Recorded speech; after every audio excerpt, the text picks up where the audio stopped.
Susyong ka naman. Hiyang-hiya naman ako na Sir Basil Valdez. Hindi kasi syempre ikaw yung kinalakihan ko. Grabe naman. Dumidedi ako ng ikaw pinapakinggan ko.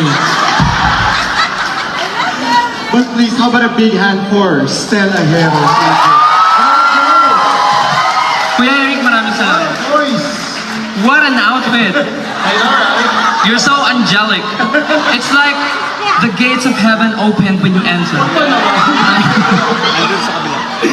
Matagal pa yan, matagal pa. Guys, Eric Santos, everyone. Thank you. You know what? It's such a blessing for me na maging parte ka ng tour ko na to. Ay. Kasi 18 din po ako kung di nyo na naitatanong. Alam ni Stell yan, and talagang for me, you are very talented and world class. Basta ano lang alam ko napakarami mo pang kayang gawin. You are very excellent in what you do.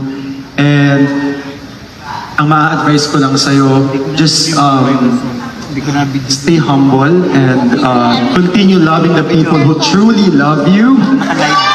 Diba? Kapag minahal mo sila ng totoo at alam mo sasamahan ka nila hanggang pagtanda.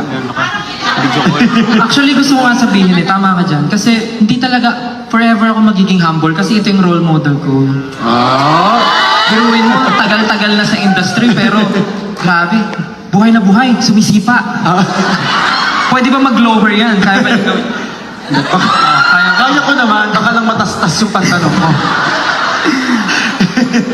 Pero kay Eric, thank you so much po. Maraming salamat sa iyo, Stell. Thank you so much.